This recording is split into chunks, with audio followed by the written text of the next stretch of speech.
We are now joined by a very special guest. Can we call him a legend? I think we're going to. Legendary investor Peter Lynch. He is with us from Boston this morning to share his perspective on the economy, markets, and the work he's doing for the Catholic Schools Foundation. Peter, of course, is the vice chairman of Fidelity Management and Research and advisory board member of Fidelity Funds. From 1977 to 1990, he managed the Magellan Fund, growing it from, you ready for this, $20 million to $14 billion in 1990 at the time of his retirement.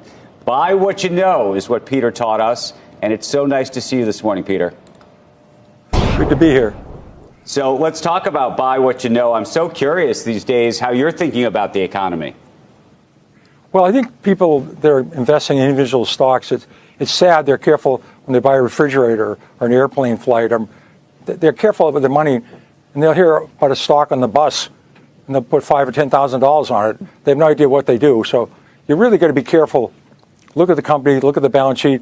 What is the reason the stock should be higher? The sucker's going up is not a good reason.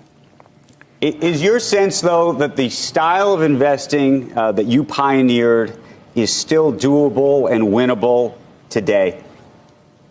Well, I think looking for something different, looking for something that's a good story. I mean, who would have guessed TJX, a local company, would have gone up 50-fold, or Stop and Shop would go up 10-fold, or Analog Devices, or NVIDIA. I couldn't pronounce NVIDIA. So you have to find a company that's either a turnaround or a company that's going to grow, like Panera or, Family Dollar stores. I'm not saying that buys now, but that's what's made our, Sears is rolled over.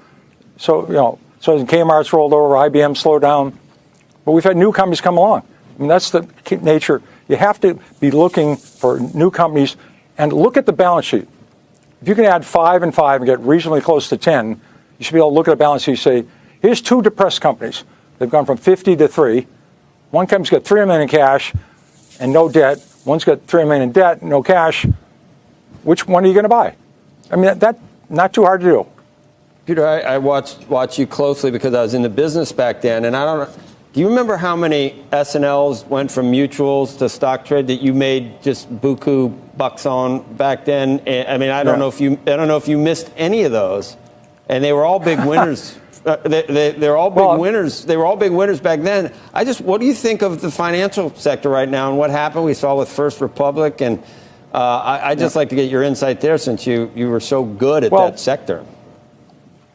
We had a terrible financial crisis in 1991. I think almost every major bank in Texas went under. Bank of New England, one of the oldest banks in the country, went under. It's like, in 08, 09, the banks. Hi, it's Tisha Paul, and welcome to American Television News. Go ahead, friends and folks and family and everyone that's watching. Hit the free like and that free subscribe button. It helps a lot. Our team really needs this, so please hit the like and free subscribe button.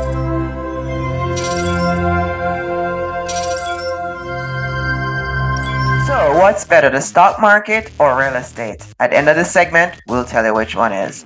As you could tell, we just introduced you to a little bit of the stock market with Peter Lynch. He was on CNBC. He used to be the vice president of Fidelity. Get this. He brought it from $20 million to $14 billion. That's how much he loved the stock market. So our stock market making people millionaires and billionaires. And so is real estate. 1% of the stock markets in the United States. The 1% owns 54% of the stock market stocks in the United States. $19.16 trillion. Do you know the government deficit is $33 trillion? So now you see why government wants to tax the rich, because they are heavily invested. They have $19.16 trillion combined in stocks, and the government owes $33 trillion. And then the bottom of the United States, 50% of the bottom, they own 0.6% of the stocks. That's just 21 billion. So we got to do more, people. We got to do more in the United States and own more stocks. If you're scared of stocks, look into mutual funds. 2022, 27% of Americans, they invested in the stock market. So should you buy stocks or buy real estate? Which one is a better option? Well, if you look at real estate is a physical land or property. Stock is a tiny piece of a company that you are buying. I own both. I own real estate and stock. I'm more heavily invested in real estate than I am in stocks. And that's because that's my preference. My father grew up being a real estate developer. I grew up in a real estate home. It's natural for me to take that route, real estate. I do own stocks, mutual funds though, and I like to give it to the big boys at Fidelity or whatever big players there are. They hold on to those for us. So that's an option for you if you're buying stocks. Give it to the big players so they can hold on to it. So one advantage of stock is less money to put up. It's more liquidation and it's higher profit margins. Real estate, more stable asset for you. So you're not going to lose your house, so to speak, with real estate. 90% of millionaires own real estate, and real estate offers you passive income. So that's a big difference. The stock market, conditions, market, economic inflation, and not a lot of cash to put up. Both of them are financial situation. Both of them need your risk tolerance. Both of them you've got to set goals for, and both of them it's got to be the investment. So real estate is more work than stock market is. So buying real estate is a lot more work than buying stocks. According to US News, stock is better, not worse.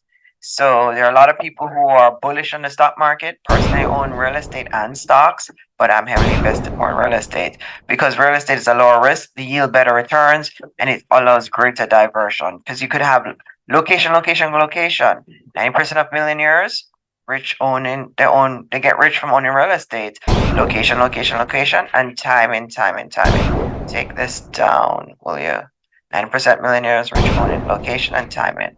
It's very important. So, where can you buy real estate and what are the top stocks? Here's some stocks for you today. Some 6 stock. Telsa 235.45. Facebook 338.23. Amazon 146.74. Google 136.69. Apple 189.97. These Americans are the top stock. This is the top stocks in the United States. They have high cap rate. Some are in the trillions. And here are some townhomes. If you want to invest in real estate, here are some areas to look at. LA 319, 5% down. Port St. Lucie in Florida 319. Denver, Colorado 329. So in concluding, I want to remind you all to just hit the free like and that free subscribe button. It helps out a lot. We have been on television for years now, almost 18 years. We've been on cable news. I was on Fox News, Fox and Friends, Fox Business. Now I'm here dishing you the news on American TV News. I am Tisha Powell. Be sure to hit the free like and the free subscribe button and check out the tag products today. They are from Benefit Cosmetic. They are just lovely. They are gorgeous. Anything can be so pretty like this. Look how beautiful this made is. And they're giving us 30% off on free shipping and handling through 11/29/2023. So you've got to hit YouTube 30 to get that. Be sure to take care of yourself and take care of each other. Look at this. How lovely is this, girls? Look at this. So, guys, if you're looking, these are some good Christmas gifts for your girlfriend or wife or girlfriend to be. We'll see you another time. Take care.